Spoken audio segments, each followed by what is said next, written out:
What's going on, everybody, and welcome back to Comic Breakdown. If you guys are new to the channel, do me a favor, hit that sub button, hit that notification bell, make sure you're not missing any of the awesome content that we have coming out. With this video, we are jumping into something brand new. This is the all-new, the all-different Savage Avengers issue number 1. The writer is David Pepose. You might remember this name because I have covered some of his indie stuff, more specifically the OZ, the reimagining of The Wizard of Oz, which is arguably some of his best work that he has done. The artist is Carlos Magno, and honestly, I have no idea how to pronounce the color artist's name, so I'm not even going to attempt to butcher it. But if you have been a fan of the channel for quite some time, you'll see David Pepose's name come across in a few videos. I think he is an amazingly talented writer. He's already done a little bit of side stories for Elektra, but this is his real first comic that is his, under the Marvel banner at least. But be sure to buy the comic, support the industry, and with that being said, let's dive into this breakdown. Alright gang, so as we dive into this issue, I have to say right off the bat, this comic is extremely convoluted. I was really hoping for something a lot better, especially from David Pepose. But the truth is, as we dive into this is more of just an introduction to everybody that is going to be on the team. We pick up with, of course, Conan the Barbarian, currently taking on some of these snake worshippers, as he takes on entire droves, wave after wave of these guys. It is setting the groundwork that the story, of course, is going to be surrounding Conan. But we take over to Alchemax Labs. That is where we pick up with Agent Anti-Venom and Elektra. It really is nice to see Anti-Venom, Flash Thompson, he's back in the fight. You know, he had his part when it came to, I believe it was Carnage Forever. It was one of the Carnage lines that recently came out, and we saw that Flash had a relatively big role in that. But ever since that event, we haven't seen him again. This story does pick up in main continuity, though we don't actually have a specific date and time of when this is taking place. We do know that Krakoa exists because this facility, this laboratory, they were attacked and everybody was attacked and killed with snake venom. Anti-Venom had called in Elektra because she is currently one of the Daredevils alongside Matt Murdock, being that this is Hell's Kitchen. Someone has stolen a mad bomb. A bomb that if detonated, everybody in the city would go mad. And so while they go searching for whoever stole this mad bomb, Conan the Barbarian, he is currently taking them on. But in the midst of this fight, they get interrupted by a plasma blast. This is not from a snake worshipper. This is from Deathlok, letting Conan know that he is guilty of crimes against the time stream. His judgment is being erased completely. And so while Conan faces off with Deathlok, we pick up not too far away with Weapon H. A dude who really isn't trying to be a hero or anything else these days. He really tries to live a regular, normal, everyday life. On his way home one night, someone tries to rob him. Little did they know that Dane Whitman, aka the Black Knight, he is in a bar just outside where this is happening. If you haven't been keeping up with the Black Knight story, be sure to check out that stuff. I have a link and a playlist for that. I believe the last thing was The Black Knight and the Curse of the Ebony Blade. And in that story, it introduces the Black Knight's daughter, and the two of them working together are the Black Knight. But while he sits here at this bar, he sees the confrontation out in the street. He rushes out to save somebody, not realizing this guy turned into Weapon H. And so as they try to figure out that situation, Deathlok and Conan, they are going toe-to-toe. Conan the Barbarian only being able to stand his ground due to his brute strength. He is able to cut off the arm of Deathlok, but Conan doesn't realize that his arm can grow back. His adaptive nanotechnology makes him one of the fierce warriors that the time stream has ever seen. And of course, not too far off in the city, we have two individuals known as Cloak and Dagger. And what we see is Cloak and Dagger, they really haven't found time for them to be together.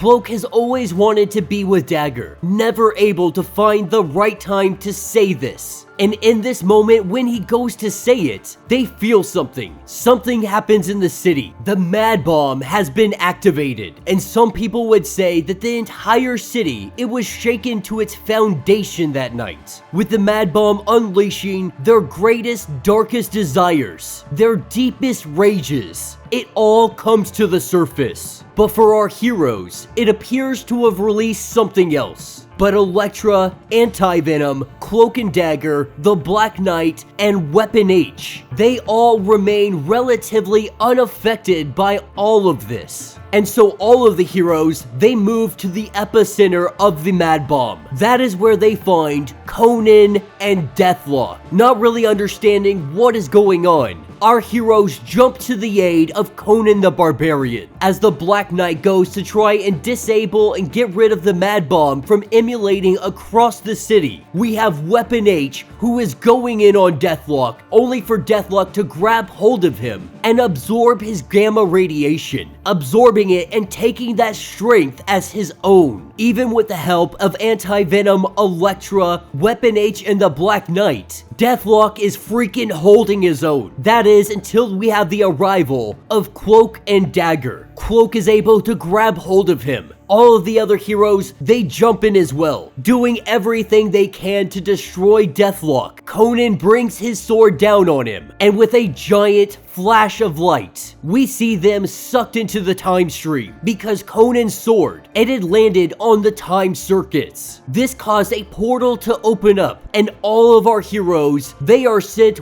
way back in time. They are sent back to the age of Conan. But our heroes are not the only ones here, because he has brought Deathlok back with them. And that will be the end of this issue. So let me know what you guys think down in the comments. You know, it's not a bad first issue. I really feel like it is heavily convoluted. You're taking all of these characters and you're trying to throw them into one comic in 20 pages, and it just felt a little bit sloppy. Especially if we're talking about New York City, where the X-Men have a treehouse, where we have the Avengers hanging out 90% of the time. But for some reason, this ragtag bunch of individuals don't get affected by the mad bomb, and they go to take on Deathlok. For a first issue, I feel like it was definitely rushed. And I think this was the purpose of just getting them back in time. You know, a quick way of saying these are all the heroes that we're gonna be using for Savage Avengers. And this is how they all went from point A to point B. I am definitely not sold on this series yet. It does have the potential. We're gonna have to wait and see what issue 2 actually brings us. And then I'm gonna decide if this is something that we are gonna be carrying on or not. Because while David Pepose, he may be an amazing writer, this issue number 1, it's